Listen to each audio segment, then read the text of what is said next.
Related और खुद से करंट को ड्राइव कर सकते हैं, इसका नाम हो गया सोलर सेल। अब इसमें ये काम कैसे करता है? अच्छा, एक चीज देखा होगा कि सोलर सेल में तो छतों में आजकल लगने लगा है, कहीं पे भी जाओ तो देखना कई जगह सोलर सेल। एक चीज देखा होगा, सब जगह एक फिल्म टाइप का होता है ना, एक पतले से फ्रेम होता है, बॉडी टाइप का जो फ्रेम होता है, जो कि उसको और एक फिल्म चढ़ा देते हैं और उसके साथ तार वार जोड़ के। ये फिल्म क्यों है ना, so let's understand that. By the way, solar cell में क्या होता है ना, सपोज ये सेमीकंडक्टर है, ठीक है, ये N टाइप है, ये P टाइप है और ये जंक्शन जुड़ गई है। अब मैं काम करता हूँ, मैं ऐसे जोड़ देता हूँ, ये तो अनबायस्ड है,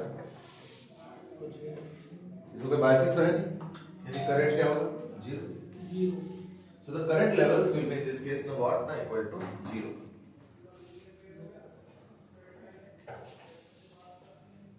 ठीक है, तो करंट तो होगा 0। अच्छा, अब देखो, अब हम एक काम करते हैं, मैं सन के वो दे देता हूं, इससे क्या होगा, सन के एनर्जी से इलेक्ट्रॉन्स प्रोड्यूस हो जाएगा। और कहां पे प्रोड्यूस होगा? जहां पे सन के रेज एटम्स को जाके हिट कर, तो क्या होगा, इसके सरफेस पे इलेक्ट्रॉन्स प्रोड्यूस हो जाएंगे सब जगह। ठीक है, अब एक काम करो, इसके जंक्शन पे थोड़ा फोकस करो।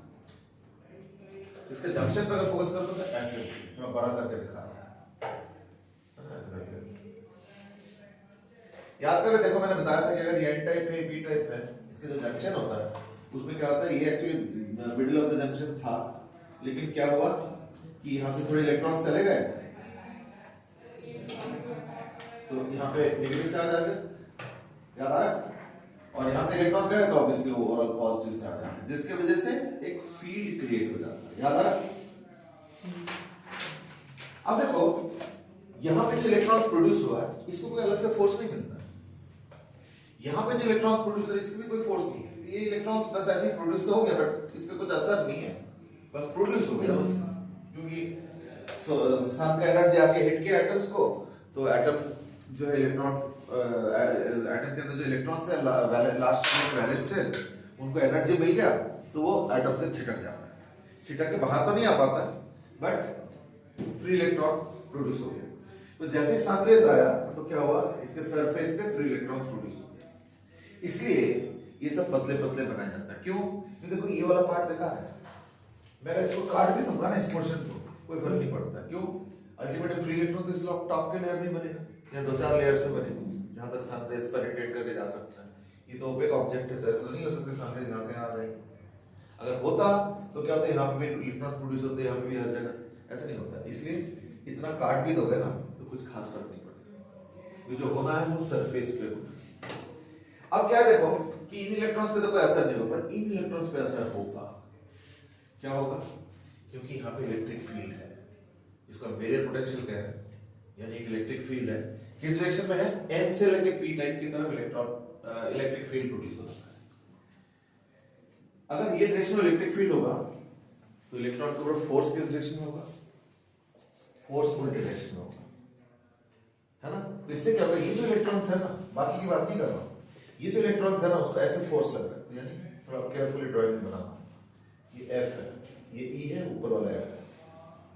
इससे क्या होगा, ये जो इलेक्ट्रॉन है वो इधर आ जाएगा, ये जो इलेक्ट्रॉन है वो इधर आ जाएगा, वो इलेक्ट्रॉन इधर आ जाएगा, इलेक्ट्रॉन इधर आ जाएगा। अब ये इलेक्ट्रॉन जब इधर जाएगा तो इसके पास ऑलरेडी इलेक्ट्रॉन था, इधर देखो बाद में लिख लूंगा, ये देखो ये इलेक्ट्रॉन जब यहाँ पे आया तो ये यहाँ पे देखो ऑलरेडी इलेक्ट्रॉन था, उसको पुश कर देगा, फिर ये जब ये इलेक्ट्रॉन आएगा यहाँ पे, फिर यहाँ पे भी आएगा, यहाँ पे भी आएगा, यानी क्या हो रहा है, अब इन सारे इलेक्ट्रॉन्स को ये सारे इलेक्ट्रॉन जाकर धक्का मारेंगे। यहाँ तो तार जुड़ा हुआ है नहीं, तो क्या होगा, भाई यहाँ से इलेक्ट्रॉन्स फिर निकलना शुरू हो जाएगा, तो ये हो गया इलेक्ट्रॉन के करंट। ठीक है, फिर क्या होगा ना, यहाँ पे जो इलेक्ट्रॉन्स थे वो जगह खाली कर दिया ना, तो क्या होगा, पीछे से इलेक्ट्रॉन्स और आ जाएंगे, प्लस सनलाइट तो है, फिर इलेक्ट्रॉन का सप्लाई बन गया, इलेक्ट्रॉन इधर प्रोड्यूस हो गया। तो ये होता है इलेक्ट्रॉन का movement, concentration clockwise anti clockwise, anti clockwise, यानी इलेक्ट्रॉन सब एंटी क्लॉकवाइज मूव कर रहे हैं, तो करंट क्या हो गया, क्लॉकवाइज डायरेक्शन में प्रोड्यूस हो रहा है। ठीक है, अच्छा एक चीज बताओ, थोड़ा ध्यान से सोच के बताना, कि ये जो करंट है जो कि क्लॉकवाइज है ना, ये करंट हो गया, ये करंट हो गया इलेक्ट्रॉन्स, ठीक है ना, ये सब जगह इलेक्ट्रॉन दिख रहा है ध्यान रखना। और एक आध करंट का भी दिखा देता हूँ, ये करंट हो गया, क्योंकि इलेक्ट्रॉन जिधर चलता है करंट डायरेक्शन में चलता है, तो मैं उसी फिलोसफी पे डिस्क्राइब कर रहा हूँ। अब एक चीज बताओ मुझे, ये जो करंट बना है ना, अगर एक बैटरी से इस करंट को प्रोड्यूस करते इंस्टेड ऑफ सनलाइट, अगर तुम बैटरी से करंट को प्रोड्यूस करते इंस्टेड ऑफ सनलाइट, तो बैटरी कैसे लगाते? थोड़ा सा समझ के बताना, ऐसे लगाते या ऐसे लगाते, ए या बी? इस करंट को प्रोड्यूस करने के लिए यहां पर अगर एक बैटरी लगाते तो ये वाला लगाते या ये वाला लगाते? ए वाला, है ना? क्यों? क्योंकि ऐसे बैटरी लगाओ तब जाके करंट इधर होगा, यानी ये वाला करंट अगर तुम बैटरी से प्रोड्यूस करना चाहते तो ऐसे प्रोड्यूस करना पड़ता। ज्यादा समझ आ रहा? ये बताओ कि ये जो सेल मैंने लगाया फॉरवर्ड बायस में लगाया रिवर्स बायस में लगाया? Reverse bias. क्यों?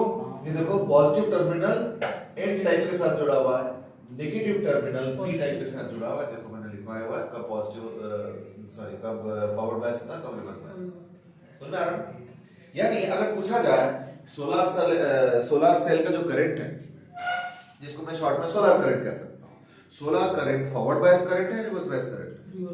Reverse bias current. ठीक है, तो इसको लिख लो इस तरीके से। अब एक्सप्लेनेशन समझ आ गया?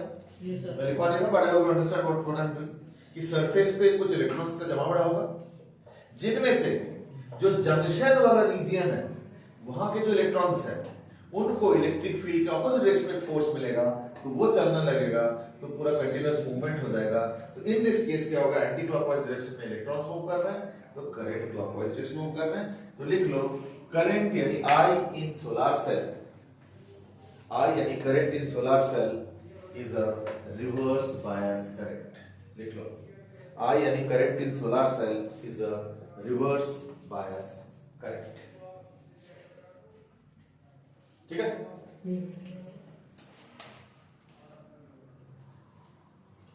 फाइन, चलो इसमें और है थोड़ा सा, तो आज इतना ही करेंगे। ठीक है, अभी अगले दिन जो है ना डिवाइसेस खत्म करने वाले, मतलब कल ही खत्म करते हैं, तो कल ये चैप्टर मैं खत्म कर दूंगा। और